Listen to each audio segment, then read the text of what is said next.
Ready, set, go. Can you hear me, everyone? Hey. Okay, did you enjoy the cake? Don't forget, we have clothed you. We have fed you. We're very woke. Okay. Brian has got to talk. Well, good afternoon, everybody. My name is Brian Kennedy. I'm the mayor of the city of Glendale. We built this park 8 years ago, and I want to welcome you to Meslowski Park and to the city of Glendale.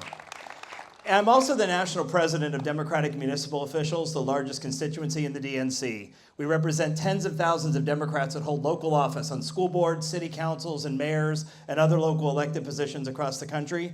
If any of you are considering running for office, run for local office. If you have friends, family members, anybody thinking about running for office, nationaldmo.org has tons of free resources to help you put your campaign together. And then once you're elected, DMO becomes your home in the Democratic Party. We have policy discussions every month. We try to help you be effective when you're in office. So it's my pleasure once again to welcome you to Glendale and to encourage you to run for local office. It is now my pleasure to introduce the coolest person in Glendale. She is the host of every single one of our canvases when we go out. We all know where Cheryl Moranto lives, right? So it's my pleasure now to introduce you to Cheryl Moranto.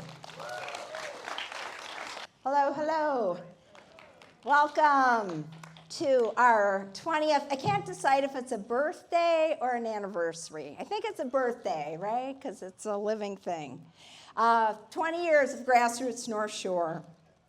We thank and honor all of our founding members who are able to join us today.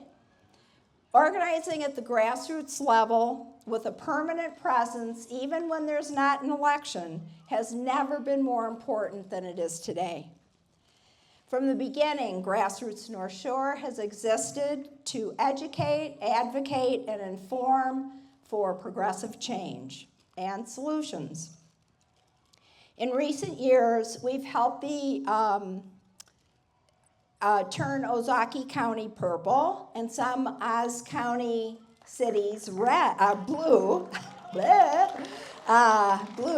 by following political pollster Celinda Lake's advice to us back in 2020 to focus on suburban women.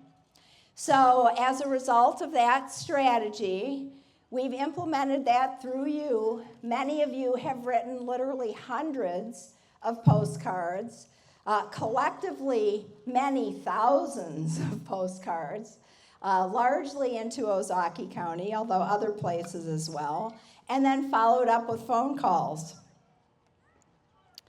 Our goal continues to be to elect candidates who will protect our rights and prioritize the needs of ordinary citizens. Now, and other people too, not just citizens. Now our job is also to be an active part of the resistance against the attempted takeover of our country by authoritarians. By working together in community, we have agency, we have power. We will not give in to hopelessness or acceptance.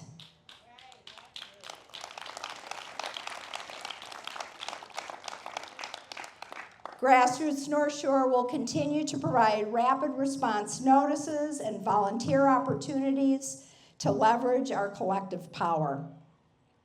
So I need to acknowledge the electeds in the audience who have joined us today. We have Ann O'Connor, who is our county supervisor. She's over there. Jody Habish-Sinekin, our wonderful state senator. Judge Laura Perez at the Circuit County Court. Brian Kennedy, who we've already seen. And Justice Rebecca Dallett, who will come up and introduce our other speaker. Hello, Grassroots North Shore. How is everybody today? Good, it's good to be here with you. I'm here to thank you, first of all, for all the hard work you've done getting people elected, especially to the Wisconsin Supreme Court. You helped elect me in 2018, can you believe it was that long ago? Justice Karofsky, Justice Protasewicz, most recently Justice Crawford. And now we have another election. And when you said, Cheryl, even between elections, I thought, there's always an election in Wisconsin. But our Wisconsin Supreme Court elections, we do have a number of them in a row. They are just as important this year as any other year. And we have just an amazing candidate who is going to speak to you shortly, my friend Chris Taylor. Chris has been, yes, please, let's applaud her. She is a judge on the Court of Appeals. She has been a judge in Dane County. She has been a lawyer, and she's also been a public policy and lawyer for Planned Parenthood, and she was a state legislator.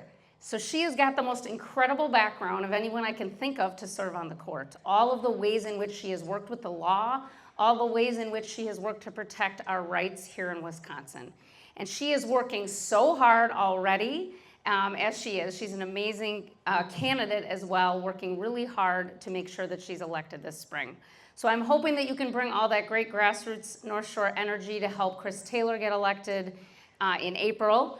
And without any further introduction, my friend Chris Taylor. Well, hello, Grassroots North Shore.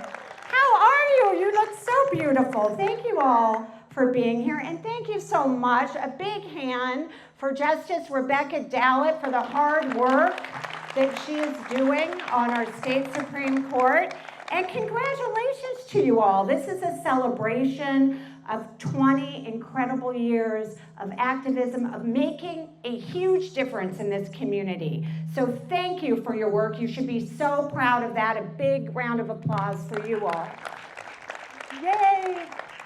So yes, I'm Chris Taylor. I'm running for the state Supreme Court. How many of you are fired up to help protect our democracy? Yes. How many of you are fired up to help protect our constitutional rights and our freedoms? Yes. Well, I am too, and that's why I'm running. That is why I'm running. So, you all, I thought I was running against Justice Rebecca Bradley. She dropped out about 2 weeks ago. So, I don't know who I'm running against, but I can tell you the big special interests on the other side and the right-wing billionaires will handpick a candidate against me. So like you all helped do in April of just this year when we rejected the efforts of a right-wing billionaire to buy a seat on our Wisconsin Supreme Court. With your help, we're going to do it again. Is that right? We have an opportunity to secure and expand a majority on the state Supreme Court that puts the people of the state of Wisconsin first, that protects our democracy and that protects our most fundamental rights and freedoms. And again, with your help, we are going to do it come April 7th, 2026, which is when this election is. So, a little bit about me. I have been a lawyer. I've had a long legal career, a 30-year, very diverse legal career. But I always knew I would be a lawyer, even when I was a little kid, because I was always very disturbed by injustice, whether it be the kid being bullied on the playground or someone who was just not being treated fairly. And I saw in the struggles of my own family that the law can be a tool to help people, to improve their lives. My grandma raised 3 kids, including my mother, pretty much as a single mom. She went back into the workforce in the 1940s and could not earn a wage that enabled her to feed her kids until she got a union job. It was still hard, yes. It was still hard, but that union job enabled her to help send my mother and her 2 brothers to college, and they all became public school teachers. So a big shout out to all the public school teachers out there, because you're very close to my heart. And what I learned was the laws that allowed workers to have a voice, to collectively come together to earn a wage, a decent wage, not only enabled those working people to survive, but to thrive. And that's what we want. That's what I want for everybody in this state. So I became a lawyer, although there are no lawyers in my family. I don't think my family quite trusts lawyers, but I decided to go to law school, and here I am 35 years later. So I have a very unique background. I've been in private practice where I learned how to litigate cases. I was the law and policy director for Planned Parenthood of Wisconsin, where every day I worked to try to eliminate barriers to access to health care and to make sure that we have the right to make our own personal private health care decisions, which is how it should be. I then was lucky enough to get elected to the state assembly, where I served for 9 years, working on over 250 bills and policies to protect our water, to make our communities safer, and to make sure that working people got a slice of the pie they helped make instead of just the crumbs. So those are some of the things that I worked on, but probably my proudest work was the bipartisan work I did to pass laws such as the Safe at Home Act to make sure victims of domestic violence and sexual assault could get a P.O. box and make sure they did not have to disclose their residential addresses to the people who were abusing them so that they could find them. Being in the legislature has made me a better judge. Why? Because I understand that every decision I make as a judge is impacting someone. I learned that as a legislator because I saw the impact of the law or the lack of the laws on people's lives every single day, and I never forget that. In 2020, I became a circuit court judge because I felt very passionately that I wanted to be part of making sure that everybody in Wisconsin, regardless of who you were or how much money you had equal access to justice.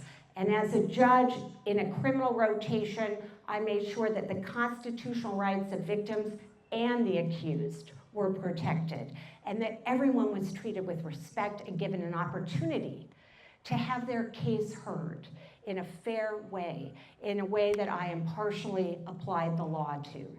In 2023, Wisconsinites in 24 counties elected me to the Court of Appeals, where I work collaboratively with my colleagues to resolve some of the most complicated legal issues. I write in panels just like the Supreme Court, so I need to talk to people who may not agree with me. I need to collaborate with my colleagues. And in doing so, I review cases to see if these cases there were errors and they need to go back down to the trial court. So I love my job. Why am I running for the state Supreme Court? Because the people of the state of Wisconsin deserve a justice who is committed to them, who is committed to our democracy and the important role of the judiciary in our democracy, and is committed to making sure their rights are protected and preserved and not rolled back, which is what we're seeing at the U.S. Supreme Court level. The good news, there is some really good news, you all. First of all, we can win this race working together. Secondly, our state constitution can be interpreted by our state Supreme Court in a way that affords more rights than the federal Constitution. So we see the U.S. Supreme Court eroding people's rights. Here in the state of Wisconsin, we have our own state constitution, you all, and we can interpret that constitution, if appropriate, as affording more rights than the U.S. Supreme Court is saying the federal Constitution holds for us. So that is really good news. We have a strong state constitution. All right, but what are the other democracy things at issue? Well, we need independent courts, and we need independent courts because we're not rubber stamps for the other branches of government. The courts hold the other branches of government accountable when they act unlawfully. This is what the U.S. Supreme Court is not doing. That's why we need a strong state Supreme Court. But secondly, courts safeguard our democracy. How do they do that? Well, they make sure that we can vote in fair, lawful districts, not districts that are rigged. And courts are supposed to make sure that our most basic, as I said, constitutional rights are protected. And those are two very, very important things that happen. So let me give you an example. Just a few months ago, the state Supreme Court considered an 1849 criminal abortion ban. By one vote, they determined that criminal abortion ban could not be implemented by one vote. Okay? So that's, first of all, the importance of one vote. But I don't just want one vote protecting our rights. Nobody should be comfortable with only one vote protecting our rights, okay? The other thing the state Supreme Court has recently done is say there can be rules to protect our drinking water, that polluters who dump PFAS and other toxins into our drinking water can be held accountable. PFAS contamination exists throughout this state in people's drinking water. The other side did not want the state to be able to say, no, you can't pollute in these waters. By one vote, the state Supreme Court said, no, we can hold polluters accountable. By one vote, the state Supreme Court rejected President Trump's attempt to overturn our 2020 election. By one vote, the state Supreme Court said, no unlawful gerrymandering. So who's with me in making sure our democracy is protected by more than just one vote? So you all, look, I can't do this without you. You are critical. The power we have collectively when we have these individual conversations. I need you all in this campaign. Please join my campaign for justice. This is about all of you. It's about our kids, and it's about their kids. Please talk to your friends, your neighbors, your family members, and tell them that you want a future where everybody in Wisconsin's rights are protected, where you want a future where courts make fair and impartial decisions, and you want a state where justice is not for sale. Together, you all, we can do this. Thank you so much, and I look forward to working with you. Now I'd like to introduce someone who I'm thinking probably doesn't need an introduction. He's spoken to us many times before and hopefully will again. Our good friend and journalist extraordinaire, John Nichols. He's the executive editor of The Nation and the associate editor of the Cap Times. He will speak to us about how in the world we got to where we are and how we're getting out. Easy peasy. John. Brothers and sisters, we have gathered on the hottest day of the season so far, and the injustice is clear. You get to look at me, I have to look at the sun.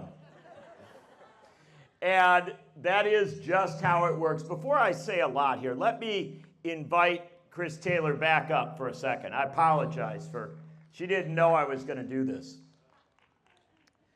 I've been around, my family came to Wisconsin in the 1820s, right? So I've been around for a little bit.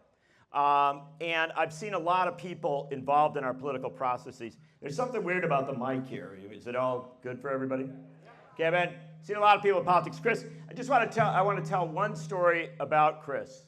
And that is, in 2015 in Madison, we had a horrible incident where a young man was shot by a police officer. And it was an incredibly jarring moment. It came before George Floyd and before a lot of these other incidents. His name was Tony Robinson. And when Tony Robinson was shot, there was a huge local response.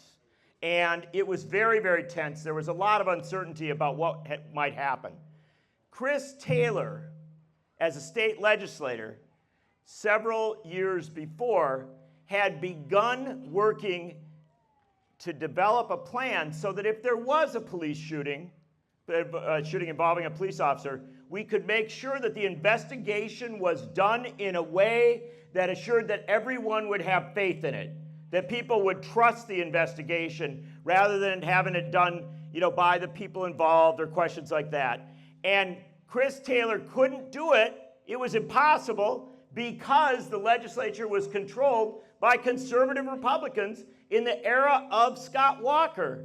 And so almost any other legislator would have said, oh, it's a great idea, I'll go talk to people about it. Chris Taylor went out and found a Republican with a law enforcement background, got that Republican to co-sponsor the bill, got it passed through our legislature, and when we had this tragic shooting in Madison, instead of things going horribly awry or whatever challenges might have developed, Madison came through this as a united community that actually waited for an investigation to be completed. And not everybody's ever going to be satisfied with anything, but I will tell you, you are looking at someone who built a bipartisan coalition to solve problems before they occurred, and what she did worked. That is the kind of person you want in your political life. I apologize for making you stand in the sun one more time. Ladies and gentlemen, Chris Taylor. So it is hot out here, and it's a demanding day and all sorts of things like that. And there's a lot of stuff we can talk about. And it's sometimes hard to know where to begin. But I will begin with this. I have been coming to see Grassroots North Shore since my hair was a bright shade of red.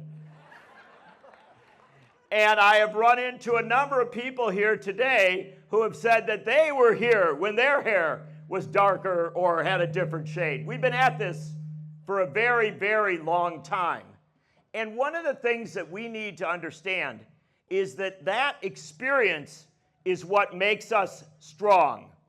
That experience has given us the ability to realize that in the state of Wisconsin, where we were so beaten down, where our political options looked so very narrow, where literally the governorship and the lieutenant governor's job and so many other top posts, the Supreme Court of Wisconsin, the legislature, everything was balanced against the Wisconsin progressive tradition, and a lot of people had an inclination to give up because it was so overwhelming and because the deck was being stacked against us. They were gerrymandering the districts across this state.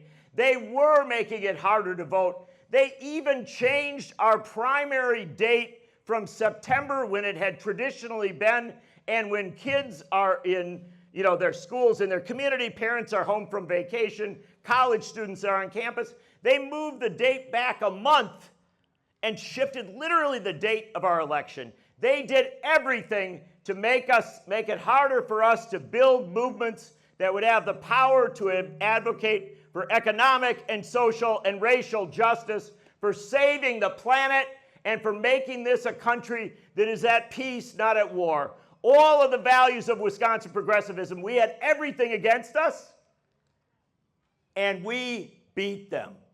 We defeated Scott Walker for re-election.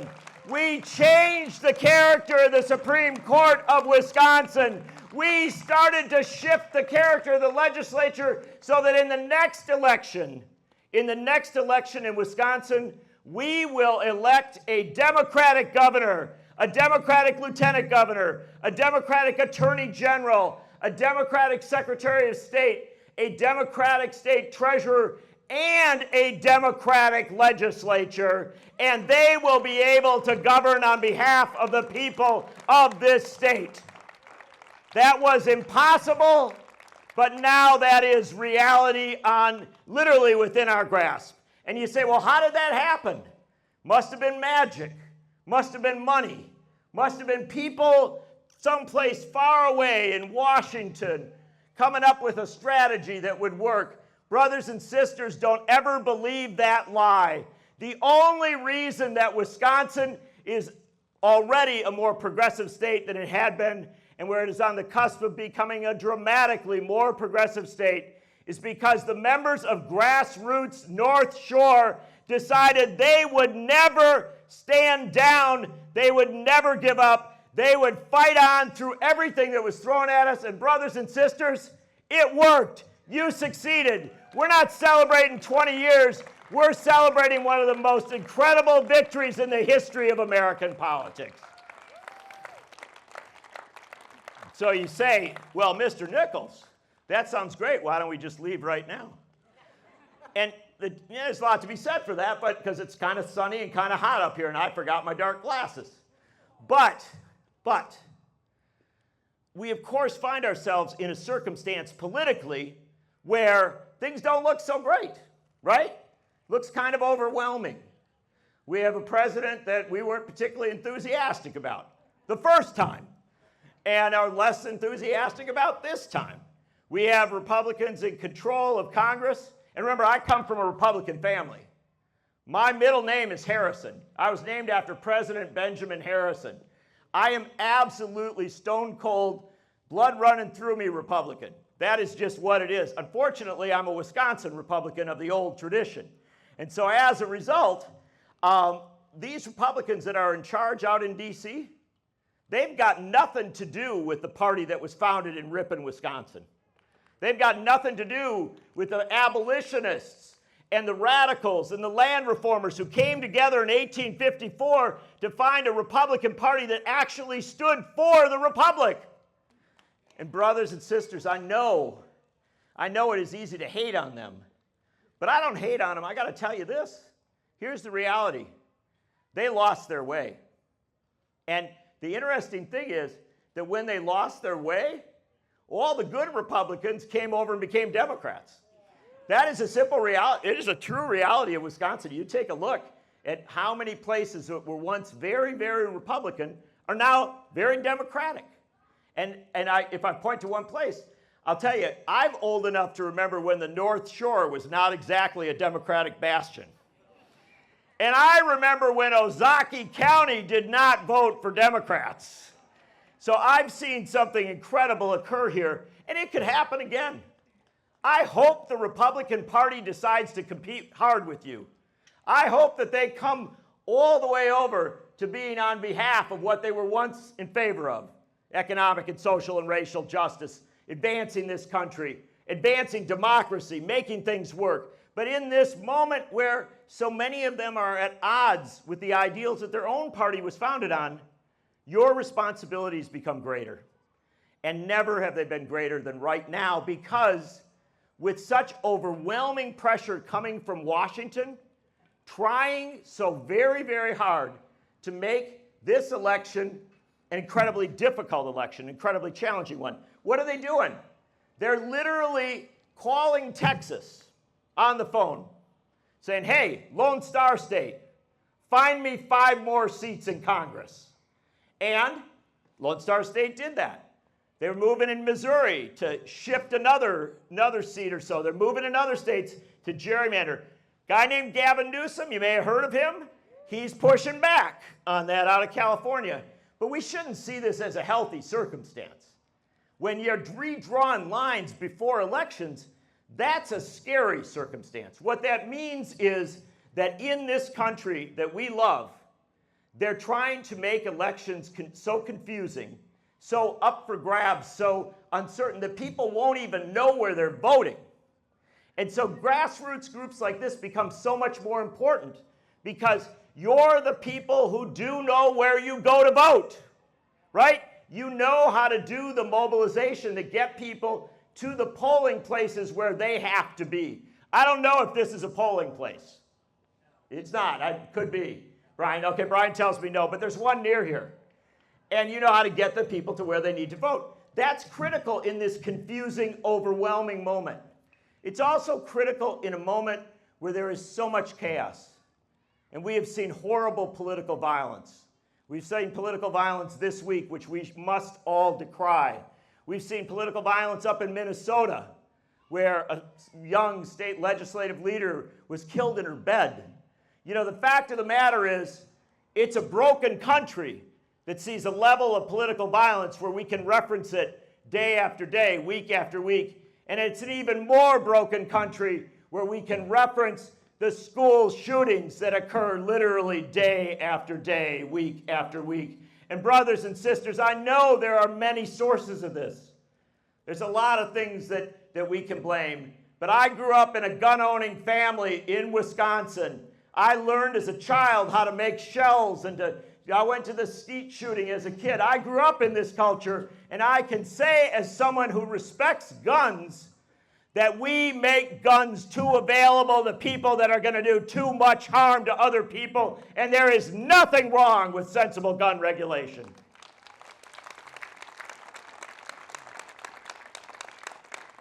And that is a message that should be coming now from everyone in Washington. This shouldn't be a partisan issue on one side or the other. So the fact is, though, as we're in such a moment, yes, of course, we're overwhelmed. Some of us are scared. Some of us think it might not be possible to get to where we need to be. The reality is, Wisconsinites know better than any people in this country. It is possible to get to where we need to be. It is possible to undo a politics that is broken, and it is possible to give us a politics that is healing and responsible and just and good and small d democratic. We can renew our democracy, and we might as well begin today at the 20th anniversary of Grassroots North Shore. So how do we do it? What's the trick? What is the key to getting our democracy back to where it needs to be? I'm going to tell you this. It's not about pointing a finger of blame at somebody else. That's the easiest thing to do. And it fits into a process that, believe me, the blameworthy people will always delight in, right? Because if we're always talking about who's doing something we don't like, if every bit of our message is, you know, that guy's bad or she's bad or I don't like that party, if that's all we say, and believe me, I'm as guilty as anybody, I've said it plenty, but if that's all we say, we don't give people something to come and vote in favor of. And the bottom line is, what I have always loved about Grassroots North Shore is that this is an organization that has always been about giving people something to vote in favor of, not just something to vote against.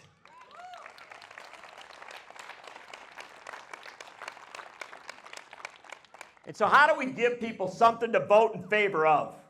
This is a big deal. The most important thing I'll suggest to you. You don't do it by being cautious. You do not do it by saying, well, who is the most boring candidate we could nominate? No, I'm not kidding. There are I could bring you 100 political consultants who will tell you right now, yeah, pick somebody boring. Pick somebody they've never heard of. Pick somebody blank slate, and then we'll find a whole bunch of money and put behind him, and that'll work better than if we have somebody exciting or fun or dynamic or real. That is so fundamentally wrong. Who is the most popular political figure in the United States today? It isn't some boring, predictable politician. You look at the polls. It's a guy named Bernie Sanders who went out and said exactly what needed to be done. Never pulled his punches. Never ran away from the fight.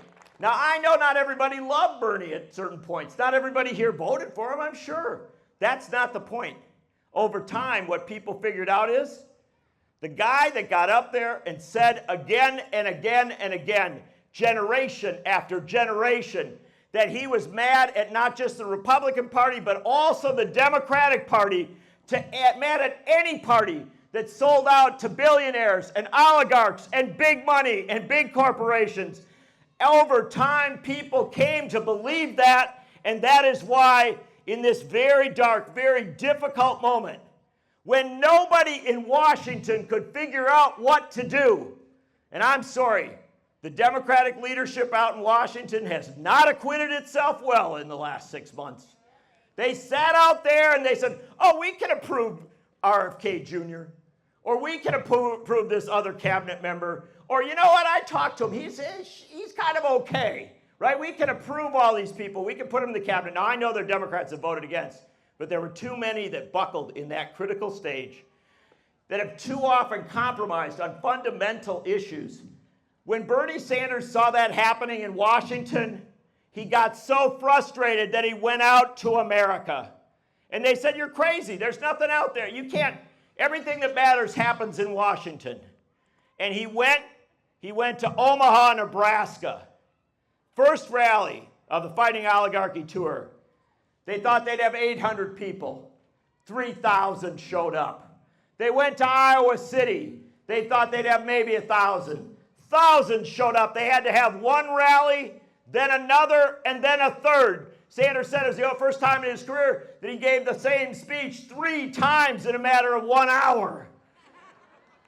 And then they kept moving across the country, and Alexandria Ocasio-Cortez, this brilliant young woman, said, you know what, I'll go out there with you. I'll stand with you, Senator Sanders. And they got out to California, and there wasn't 3 or 4 or 5,000.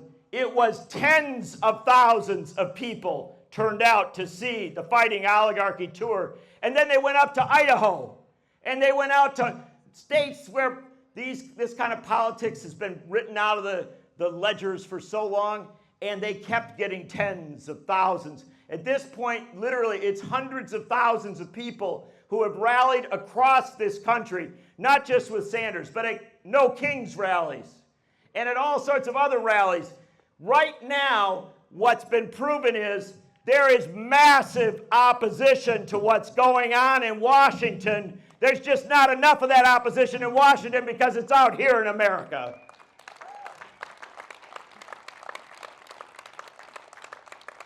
And so as we look at candidates, as we look at politics heading toward 2026, the thing we ought to be looking for is the people that will pick up on that real politics that we have to have and take it into the fight.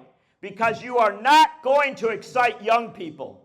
You're not going to excite disenfranchised people. You're not going to excite people who've been on the margins, who've been left out of our politics, to come and vote for a boring, predictable candidate. You have to give them somebody who is electric, who charges things up, and who is controversial. It is not wrong to have a controversial candidate. It's not wrong if some portion of people don't agree with your candidate. In fact, it's right, because in American politics, we should have a difference of opinions. We should have a clash of ideas. We should never have political violence. We should have an idea fight. And the bottom line is, too frequently, Democrats have come to that idea fight with their rhetoric tied behind their back, with their message tied behind their back. This is the time to recognize people are ready for an intense politics, for a real politics that is filled with passion. And that politics ought to begin with a basic concept. Not a single child in this country will go to bed tonight or any night hungry. We are the richest country in the world. We don't cut SNAP benefits. We build on them so everyone is fed, so everyone is cared for, so everyone has the sustenance they need. How hard is that to say? And we shouldn't stop there. If you've got a right to food, you've got a right to health care. Not a single American should go without health care, period. We should have a single-payer Medicare for all health care plan that delivers health care not based on your wealth, but based on your humanity. And we should keep working through that agenda. I worked on a book a couple years ago that we were pretty lucky. It got to number 2 on the New York Times bestseller list. That book, for it, we interviewed the education minister in Finland. And we said, how come Finland tops every list in the country, every list in the world, I apologize, for education attainment? How come they're the best? And the education minister said, because we refuse to accept that there is any inferior or bad school in the country.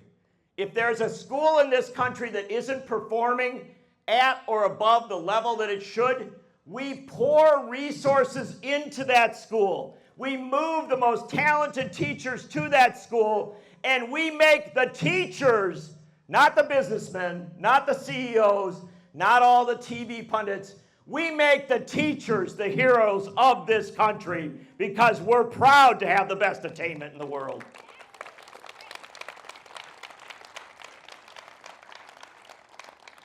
These are not hard messages to deliver. But if you have a candidate who comes before you and goes soft on it, right? And says, well, you know, I mean, yeah, there maybe we should be careful about going too far or being too bold. The people may not be ready to go with us. The people may not be ready to listen to us. You know what? If somebody tells you that, run screaming from the room, because that person literally has the recipe for defeat, and they are reading it out to you. The fact of the matter is, what will work in 2026 is a politics that is so dynamic, so warm, so real, so in the service of the people that the people feel they have to come and vote for it. I remember in 2004, it was 2000, I was covering the 2000 election.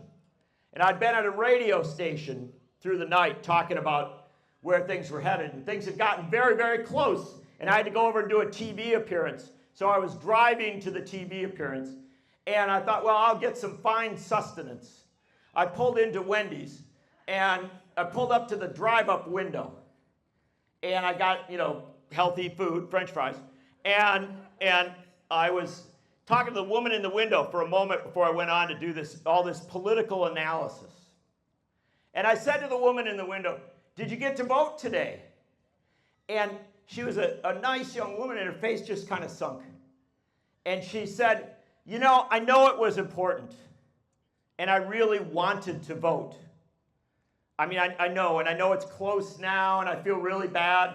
And I said, you don't have to feel bad. Tell me, what happened? And she said, well, since my husband left me,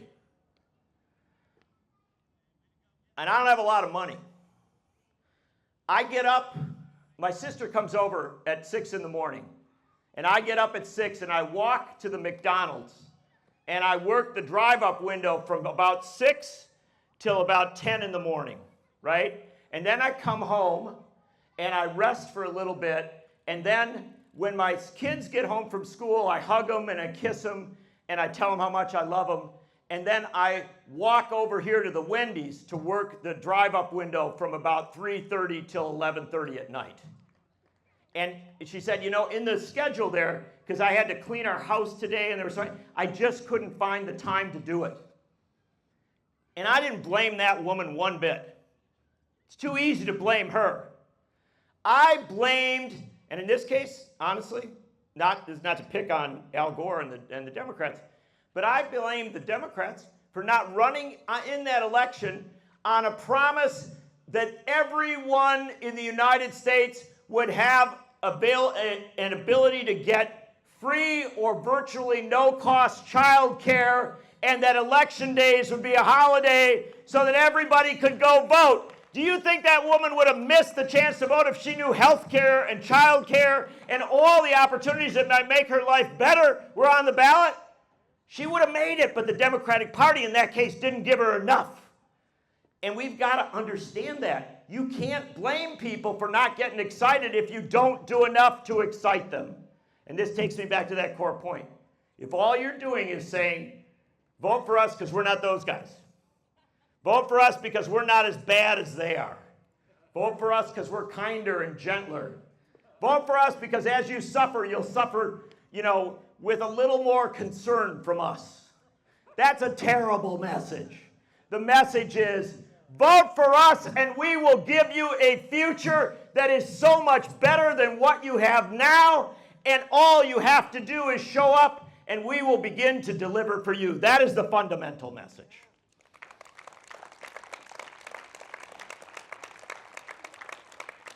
And I know how hard it is to wrap your head around that. I know how hard it is for people to wrap their head around it. But I just saw it out in Maine. I was with Senator Sanders. We went from Burlington, Vermont. We drove down to Concord, New Hampshire. Went to a No Kings rally. 5,000 people showed up. Incredible, beautiful event. Ro Khanna, the congressman from California, was there. Ro Khanna got up and he said, you know, my grandfather was an aide to Gandhi in India. He got jailed with Gandhi. My grandfather taught me when I was a kid that you had to fight against kings. I just didn't know I'd be fighting against kings in the United States of America. Great message, powerful message. The people really responded to it. But they responded also to what Sanders was saying about this economic and social and racial justice. And then we got in the car and we headed over to Maine, to Portland, Maine. Saw a fella named Graham Plattner who's running for the U.S. Senate out there. I don't know if you've seen him. He's an oyster farmer from out on the coast of Maine. Comes from a town of 100 people. Never held public office, but did 4 honorable terms of duty in the U.S. military. And that man, Graham Plattner, has entered the Senate race. And you know what he said? Everybody else seems to be afraid to name the enemy. The enemy is oligarchy. The enemy is concentrated wealth. The enemy is power that is so concentrated, so intense, and so evident in both parties. So evident that at the end of the day, it takes our power away from us. And my goodness, you should have seen that crowd in Portland, Maine. 7,000 people. They heard him. They didn't care if he hadn't held office. They didn't care if he was an oysterman out of a small town in Maine. What they cared about was he was speaking truth that they knew to be reality. And there's another candidate up there, a candidate for governor, a guy named Troy Jackson. And he was speaking between Graham Plattner and Bernie Sanders. And I thought to myself, well, this has got to be tough, right? How can you do that? Troy Jackson got up there and he said, you know, I grew up along the Canadian border in a logging camp, and there was a strike. I was 7 years old. I was on that picket line, and it felt so great. I was so proud of my dad. I was so proud of their union. They were out there standing up for themselves. And the guy who owned the camp or owned the space came and he said, you better be back at work tomorrow, all of you, or I'm going to fire you all because none of you matter. None of you matter at all. I can replace every one of you. And Troy Jackson then delivered an incredible speech, and a truly powerful speech. People were on their feet and cheering. He finished it up, and he said, so now I'm running for governor of Maine. And here's the one promise I'll make to you. If I'm governor of Maine, and I'm paraphrasing here, but essentially this is it. If I'm governor of Maine, there's never going to be a case where a 7-year-old kid is on a picket line with his dad or his mom, and somebody tells that kid they don't matter.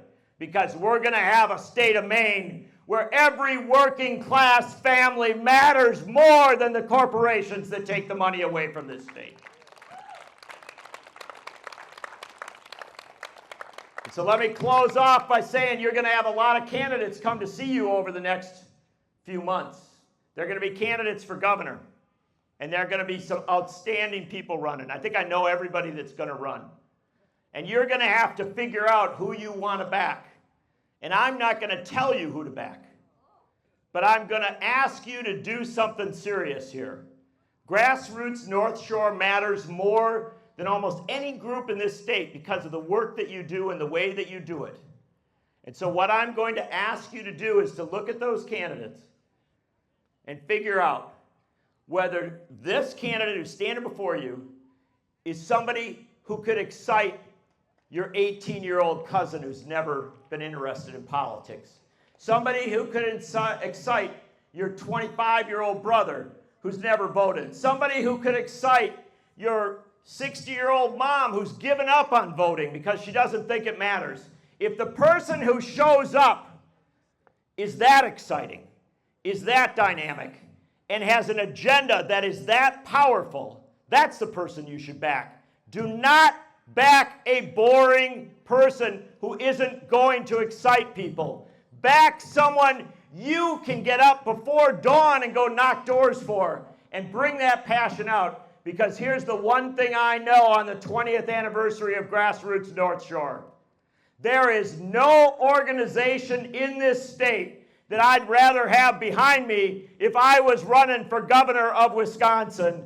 And the bottom line is, the candidate that you pick, the candidate that you nominate, and the candidate that you determine will stand up for economic and social and racial justice in the environment, that candidate will be the next governor of Wisconsin, and that candidate will be able to deliver on a progressive agenda in the ways that Gaylord Nelson and the La Follettes did. We have a future ahead of us that is so much better than our past. There is everything to gain, and I am so honored to be with you today as we celebrate the work you've done, but most of all, as we celebrate the victories that you are about to win. Solidarity, brothers and sisters. Solidarity. Go out and win for democracy, for economic and social and racial justice, for women's rights, for workers' rights, for LGBTQ rights, for everyone in this state and this nation that needs Wisconsin to lead us toward the higher ground. Solidarity.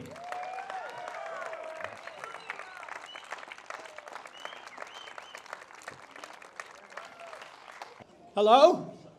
Just another minute or two. I want to thank all our speakers, John Nichols, Brian Kennedy, Judge Taylor, Rebecca Dalliot, Cheryl Moranto, and Keith Schmidt. My name is Mark Gennis. I co-chair the membership committee of Grassroots North Shore, along with my co-chair, Kath Michael. There's nothing more we'd like to do than to get a t-shirt to everyone sitting here. And if you're interested, because we're just about out, I have a sign-up sheet. Just put your name, the size you want, and your email, and I will personally make sure we get you one. So all you need to do is go online, join Grassroots North Shore if you haven't already, renew your membership, even if it isn't due, or make a donation of any kind. And please mark your calendars for November 9th. That is the next great event for Grassroots North Shore. It's a virtual event on the economy of our country. And keep an eye on for the emails and more to come. Oh, by the way, Trump did not say, "I never promised you a rose garden." Not only didn't he say this, he paved over the rose garden in front of the White House. Okay. So what's happened since we last got together? Well, now we have our own military patrolling our cities, and ICE given a green light by our beloved Supreme Court to roam our streets, arresting anyone they feel like. 250 years ago, Benjamin Franklin recognized situations like this and said the following, quote, "Those who would give up essential liberty to purchase a little temporary safety deserve neither liberty nor safety." Wise words indeed. As for the recent tragedy in Utah, you can always count on Wisconsin's Derek Van Orden to dampen down an already highly charged situation. Within hours of the event, he commented that Democrats, quote, "hate God," that the shooting is the reason I will be at war for the next 20 years, whatever that means. But then he added the following clincher: "I will not allow these leftist scumbags to take my country." This was just hours after this horrible event. Now you see the importance of Grassroots North Shore, who will do all in its power, along with your help, to defeat nightmares like Derek Van Orden. One of the hardest tasks we all face is, how do you combat all the pervasive torrent of lies and misinformation spewing forth at us from all directions? Keep these words of physician and ethicist David Stevens in mind, quote, The truth is still the truth, even if no one believes it. A lie is still a lie, even if everyone believes it. We cannot let this abhorrent situation in our country become the new norm. Do something. Finally, I want to leave you with these words of wisdom. The t-shirt should be washed on cold and dried on delicate. Happy birthday, Grassroots North Shore, and thank all of you. Shirley wants me to remind you again of November 9th, the next great Grassroots event, virtual, online, on the economy. Keep a lookout for emails and more information to come. Thank you all for coming.